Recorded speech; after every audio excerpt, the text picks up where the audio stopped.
صلح کلیت سے بچانے کے لیے، حرام کاموں سے بچانے کے لیے آپ پوری دنیا کے اندر جو برائیاں پیدا ہوتی ہیں، تو آپ اگرچہ جس جگہ پر برائیاں پیدا ہوتی ہے فرض کر لیں کہ اس جگہ پر نہیں جا پائے، لیکن اپنے قلم کے ذریعے، اپنی آواز کے ذریعے لوگوں کو برائیوں سے بچانے کے لیے مشقتوں کو برداشت کرتے رہے، تکلیفوں کو برداشت کرتے رہے، پریشانیوں کو برداشت کرتے رہے۔ اب جب حضور تاج الشریعہ نے برائیوں سے اتنا زیادہ مقابلہ کیا کہ آپ کی آواز مبارک اگر ہمارے کان کے اندر اگر آ جائے تو الحمدللہ ہزاروں سنی منہاجیت کے فتنے سے بچ جاتے ہیں۔ حضور تاج الشریعہ کہ آپ برائیوں سے مقابلہ کرنے والی ایسی ذات ہے کہ تصویر کا معاملہ آئے، میرے تاج الشریعہ تصویر کے خلاف اگر آواز کو بلند کر دیں تو ہزاروں لوگ حرام کام سے بچتے ہوئے نظر آتے ہیں۔ میرے حضور تاج الشریعہ برائیوں سے مقابلہ کرنے والی ایسی آواز ہے کہ ہزاروں برائیاں جو معاشرے میں پیدا ہوتی ہے، حضور تاج الشریعہ نے اپنی آواز کے ذریعے برائیوں کو ختم کرنے کی کوشش کی، لوگوں کو اس بات کا پیغام دینے کی کوشش کی کہ اگر صحیح معنوں میں ایک پاکیزہ معاشرہ بنانا چاہتے ہیں تو ظلم سہنے سے معاشرہ نہیں پیدا ہوگا، بلکہ آپ نے تو ہم کو یہی درس دیا کہ آپ فرماتے ہیں کہ ایک مقام پر آپ نے فرمایا کہ موڑ دے ہر ظلم کی بڑھ کر کلائی موڑ دے، موڑ دے ہر ظلم کی بڑھ کر کلائی موڑ دے، تو غلام مصطفیٰ ہے بزدلی اچھی نہیں، تو غلام مصطفیٰ ہے بزدلی اچھی نہیں۔ اس لیے دوستو ہم حضور تاج الشریعہ کی بارگاہ میں خراج عقیدت پیش کرنے کے لیے حاضر ہیں، تو حضور تاج الشریعہ کی بارگاہ میں اگر نذرانہ عقیدت پیش کرنا ہے نا تو وہ پیش کرنے کے لیے آپ کو محل میں رہنا یہ ضروری نہیں ہے، بہت زیادہ مال حاصل کریں گے تب آپ فیض حاصل کر پائیں گے، ایسا نہیں ہے۔ دنیا کی بہت سی نعمتیں آپ جمع کریں گے تب جا کر حضور تاج الشریعہ کی نگاہ عنایت آپ پر ہوگی، یہ ایسا نہیں ہے۔ حضور تاج الشریعہ کی نگاہ عنایت اگر چاہتے ہیں نا تو اپنی زندگی کو ایسے بنائیے کہ جس کو حضور تاج الشریعہ نے کہا کہ جو پیا کو بائے اختر وہ سہانا راگ ہے، جس سے ناخوش ہو پیا وہ راگنی اچھی نہیں۔ میرے تاج الشریعہ نے پوری زندگی اس شعر پر عمل کیا، اور عمل کرنے کے ساتھ ہم کو یہ فکر دی کہ اے مسلمانوں، اللہ تبارک و تعالیٰ نے تمہیں ایمان کی دولت عطا فرمائی ہے نا، تو اپنی زندگی کے اندر کس کو گلے سے لگاؤ گے؟ اپنی طبیعت سے نہیں سوچو، فرمان مصطفیٰ کی روشنی میں سوچو۔ کس سے دور ہونا ہے؟ اپنی خواہش سے نہ سوچو، فرمان مصطفیٰ کی روشنی میں سوچو۔ کس کو گھر کے اندر داخل ہونا کرنا ہے؟ اپنی طبیعت سے نہ سوچو، فرمان مصطفیٰ سے پوچھو۔ کس کو گھر سے نکالنا ہے اس کے بارے میں بھی فرمان مصطفیٰ سے پوچھو۔ کس کو کھلانا ہے، کس کا بائیکاٹ کرنا ہے، کس کے سامنے مسکرانا ہے، کس کے سامنے چہرہ بگاڑنا ہے، یہ پوری زندگی کو اس طور پر گزارو کہ جو پیا کو بائے اختر وہ سہانا راگ ہے، جس سے ناخوش ہو پیا وہ راگنی اچھی نہیں۔ اگر یہ سوچ اور فکر کے مالک اگر جھونپڑے میں رہ کر بھی بن جاتے ہو تو حضور تاج الشریعہ کا فیضان ضرور حاصل ہوگا۔ اس فکر کے مالک اگر راستے کے اوپر سو کر بھی بن جاتے ہو تو حضور تاج الشریعہ کا فیضان ضرور حاصل ہوگا۔ اس لیے دوستو اللہ تبارک و تعالیٰ نے اتنی بڑی نعمت ہم کو عطا فرمائی، الحمدللہ ہم ان کے دامن کرم سے وابستہ ہے، تو کم سے کم اتنا سوچیں کہ جب دنیا کی نعمتوں کی اتنی زیادہ قدر کرتے ہیں کہ وہ دنیا کے نعمتیں تمہارے لیے دنیا میں فائدے کا ذریعہ ہے، تو ان نعمتوں کی اتنی زیادہ جب آپ قدر کرتے ہیں تو یقین جانے حضور تاج الشریعہ اللہ تبارک و تعالیٰ کی عطا کردہ وہ نعمت ہے کہ اس نعمت کی قدر اگر ان کے نقش قدم کے اوپر چلتے ہوئے کرو گے تو انشاءاللہ عز و جل آپ یہاں پر بھی کامیاب ہوگے، میدان محشر میں بھی کامیاب ہوگے، قبر میں بھی اللہ روشنی عطا فرمائے گا۔ اس لیے ہم اس بات کا عہد کریں کہ جب حضور تاج الشریعہ نے برائیوں سے مقابلے کے لیے اتنی طاقت کو خرچ کیا، اتنی پریشانی پریشانیوں کو برداشت کیا، تو اب آپ سوچیں کہ میرے تاج الشریعہ ہم غلاموں کو کتنا اچھا بنانا چاہتے تھے، میرے تاج الشریعہ ہم غلاموں کو کتنا پاکیزہ بنانا چاہتے تھے کہ آپ پوری زندگی کسی بھی محفل میں رہے ہمیشہ اچھائی کا حکم کرتے رہے، ہمیشہ برائیوں سے بچاتے رہے۔ حق تو یہ ہے کہ میرے تاج الشریعہ کی بارگاہ میں اگر کوئی چین کی گھڑی پہن کر بھی اگر آ جاتا ہے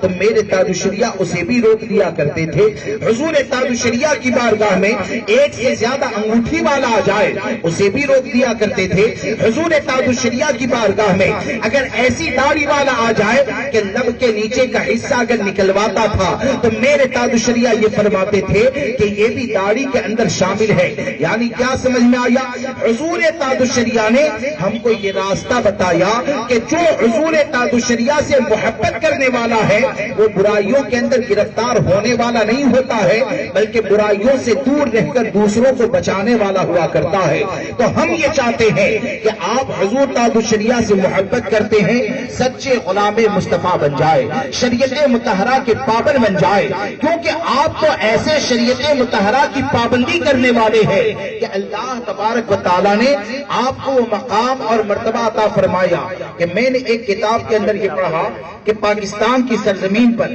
جب حضرت تشریف لے گئے تو وہاں پر ایک پروگرام میں آپ کا اسٹیج پر جانا ہوا، وہاں پر خاندان غوث اعظم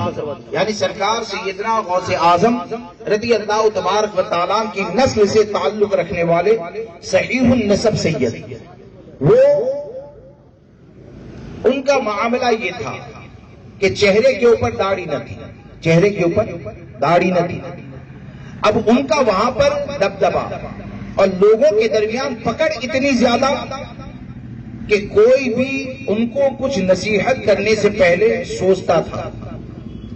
لیکن حضور تاج الشریعہ کو دیکھے کہ ایک اسٹیج کے اوپر جمع ہو گئے، آپ کو پتا چلا کہ یہ سرکار سیدنا غوث اعظم رضی اللہ تبارک و تعالیٰ کی نسل سے ہیں، تو آپ نے ادب سے عرض کیا کہ سید صاحب آپ تو سرکار غوث اعظم کی اولاد سے ہیں، آپ کی رگوں میں سرکار بغداد کا خون روا دوا ہے، اور ہم وہ ہیں کہ حضور غوث اعظم رضی اللہ تبارک و تعالیٰ کے فرامین کو پڑھ پڑھ کے عمل کی کوشش کرتے ہیں،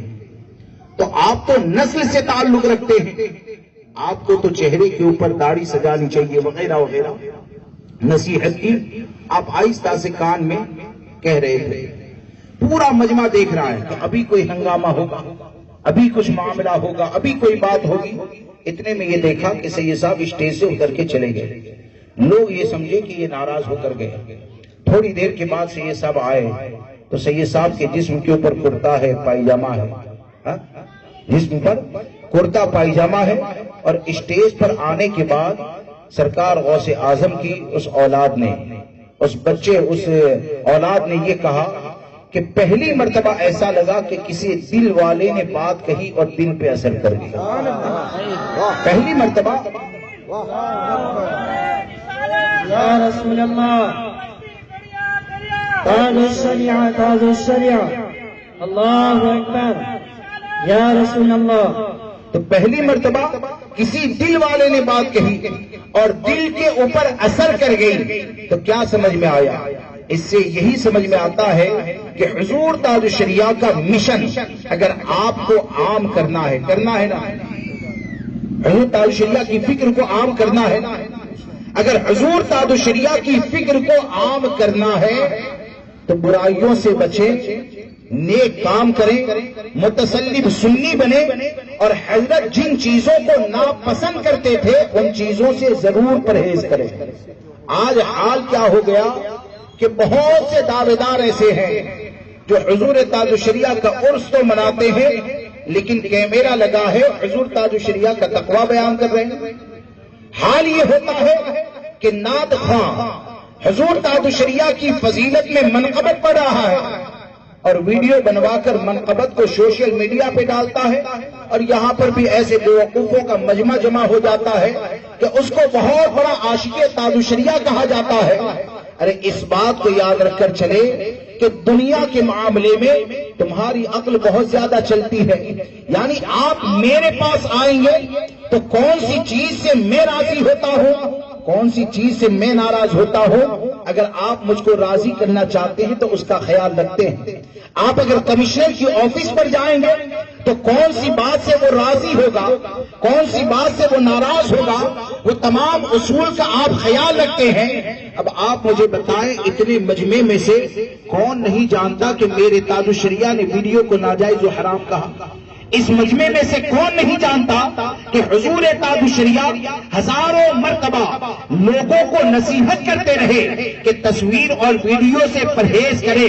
اب آپ سوچیں کہ تاج الشریعہ کی عقیدت اگر تیرے دل کے اندر ہے تو کیا اتنا سمجھ میں نہیں آتا ہے کہ کم سے کم، یعنی اور دنوں میں یعنی حرام سے بچنا ہی چاہیے، لیکن کم سے کم حضور تاج الشریعہ کی تھوڑی سی بھی عقیدت تیرے دل کے اندر ہوتی تو ویڈیو اور تصویر کے ذریعے خراج عقیدت کبھی پیش نہ کرتا، فوٹوگرافی کے ذریعے کبھی بھی خراج عقیدت پیش نہ کرتا۔ کیوں کہ تصویر کو دیکھ کر جب دنیا میں حضور تاج الشریعہ کا چہرہ غضبناک ہو جاتا تھا تو یقین جان کہ آج بھی تصویر کے ذریعے خراج عقیدت پیش کرے گا نا، تو یاد رکھنا یہ خراج عقیدت نہ ہوگا، تاج الشریعہ کی ناراضگی کا ذریعہ ہوگا۔ اگر حضور تاج الشریعہ کو راضی کرنا ہے تو اس بات کو یاد رکھ کر چلے کہ اپنی زندگی کو شریعت کے مطابق گزارے۔ آپ نے جو ہم کو اس بات کا درس دیا کہ حرام کاموں سے بچے، تصویر کشی سے بچے، ویڈیو شوٹنگ سے بچے، تو کون کیا کرتا ہے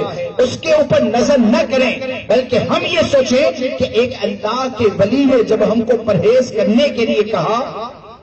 تو ہمارا اخلاقی فریضہ، ہمارا دینی ذمہ یہ ہے کہ ہم ایسی چیزوں سے پرہیز کریں، بچیں۔ اگر بچیں گے تو انشاءاللہ یاد رکھیں حضور تاج الشریعہ اس ولی کامل کو کہتے ہیں، امام احمد رضا کے اس سچے جانشین کو کہتے ہیں کہ اگر واقعی میں ان کی باتوں کو یاد رکھ کر عمل کریں گے، اجالے میں رہیں گے تب بھی فیض حاصل کریں گے، اندھیرے میں رہیں گے تب بھی فیض حاصل کریں گے، اور آپ کے نقش قدم کے اوپر چلتے رہیں گے تو انشاءاللہ دنیا سے جائیں گے تو یہی ہوگا کہ تیرے غلاموں کا نقش قدم ہے راہ خدا، وہ کیا بہک سکے جو یہ سراغ لے کے چلے۔ اب حضور تاج الشریعہ کے حوالے سے کچھ باتیں آپ کی اگر سمجھ میں آئی میری بات، میں نے کچھ کہا آپ کے سامنے آدھے گھنٹے میں 35 منٹ میں، میرا وقت بھی ختم ہو رہا ہے، تو آپ کی بات اگر کچھ سمجھ میں آئی تو برائیوں سے بچیں گے نا؟ ہاں، برائیوں سے پرہیز کریں گے انشاءاللہ، گھر والوں کو برائیوں سے بچائیں گے۔ آپ مجھے بتائیں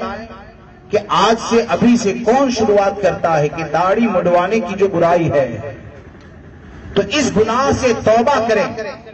اور توبہ کر کے حضور تاج الشریعہ کی بارگاہ میں خراج عقیدت پیش کرنے کے لیے جو محفل سجائی ہے اس کے اندر اس بات کا عہد کریں کہ ہم اپنے چہرے کو سنت مصطفیٰ کے مطابق بنائیں گے۔ کون ہے اپنے چہرے پر سنت مصطفیٰ کون سجائے گا؟ سبحان اللہ، سبحان اللہ، کھڑے ہو جائیں۔ اور کون ہے؟ سبحان اللہ، سبحان اللہ، بستی بستی کریا کریا، نعرہ تکبیر، نعرہ رسالت، جشن حضور تاج الشریعہ۔ سبحان اللہ۔ اللہ تبارک و تعالیٰ آپ سب کو استقامت دے اور حضور تاج الشریعہ کے صدقے آپ کو حق پر قائم رکھے، ہمیشہ اہل حق کا ساتھ دینے والا بنائے۔ اس بات کو یاد رکھ کر چلے، اتنے لوگوں نے نیت کی داڑھی کی، اللہ ان کے عمل کے صدقے ہم جیسے گنہگاروں کی مغفرت فرمائے۔ کہ اتنے لوگوں نے داڑھی کی نیت کی، میں صرف آپ سے یہ عرض کرنا چاہتا ہوں کہ یہ نہ سوچیں کہ داڑھی رکھنے سے کیا ہوگا، یہ شیطانی وسوسہ ہے، یہ شیطانی وسوسہ ہے کہ لوگ سوچتے ہیں کہ داڑھی رکھیں گے تو اچھا چہرہ نہیں لگے گا۔ یہ پورے مجمع میں مجھے بتاؤ جس نے تاج الشریعہ کو دیکھا، کیا آپ نے اپنی زندگی میں میرے تاج الشریعہ سے زیادہ حسین و جمیل دیکھا؟ میرے تاج الشریعہ سے زیادہ حسین و جمیل دیکھا؟ ایسے حسین و جمیل کہ اگر کافروں کے درمیان بھی چلے جائے تو ادب سے وہ بھی کھڑے ہو جائے، ایسے حسین و جمیل کہ ان کا چہرہ دیکھے تو دل سے کفر ختم ہو جائے، عشق مصطفیٰ کا چراغ روشن ہو جائے۔ یعنی کئی ایسے واقعات ہیں کہ حضرت کا چہرہ دیکھ کر کئی لوگوں نے دین اسلام کو قبول کیا، یعنی حضرت کا چہرہ گویا کہ ایک حقانیت کی دلیل تھا۔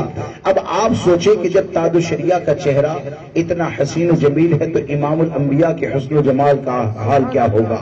عالم کیا ہوگا۔ اس لیے یہ نہ سوچیں کہ داڑھی رکھنے سے یہ ہوگا وہ ہوگا، بلکہ اس بات کو یاد رکھ کر چلے کہ آج جو بہت سے لوگ سوچتے ہیں نا کہ بھئی شادی ہونے میں مشکلی ہوگی، پریشانیاں ہوگی، تو میری اس بات کو یاد رکھ کر چلے کہ آج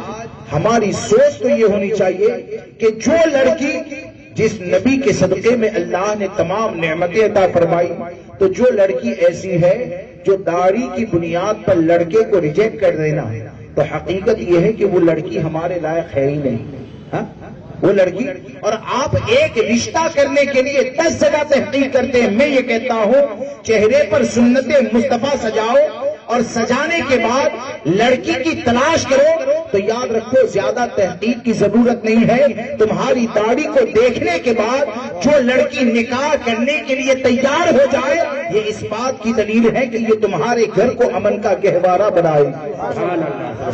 اس لیے اپنے چہرے پر سنت مصطفیٰ سجائیں، نمازوں کی پابندی کریں، اور حضور تاج الشریعہ یقیناً ایک باکمال شخصیت ہے، ہمارے تاجدار ہیں۔ حضور تاج الشریعہ کے نقش قدم کے اوپر چلیں۔ اللہ تبارک و تعالی مجھے آپ کو سب کو عمل کی توفیق عطا فرمائے۔ بولنے میں کوئی بھی غلطی ہو گئی ہو آپ سب کو گواہ بنا کر دل کی گہرائی سے توبہ کرتا ہوں۔ استغفر اللہ ربی من کل ذنب واتوب الیہ۔ السلام علیکم ورحمۃ اللہ وبرکاتہ۔ اور یہ جو نوجوان داڑھی رکھے ہیں اللہ ان کے حلال میں برکتیں دے اور مزید شریعت مطہرہ پر عمل کی توفیق عطا فرمائے۔ ان کی جملہ پریشانیاں حضور تاج الشریعہ کے صدقے اللہ دور فرمائے۔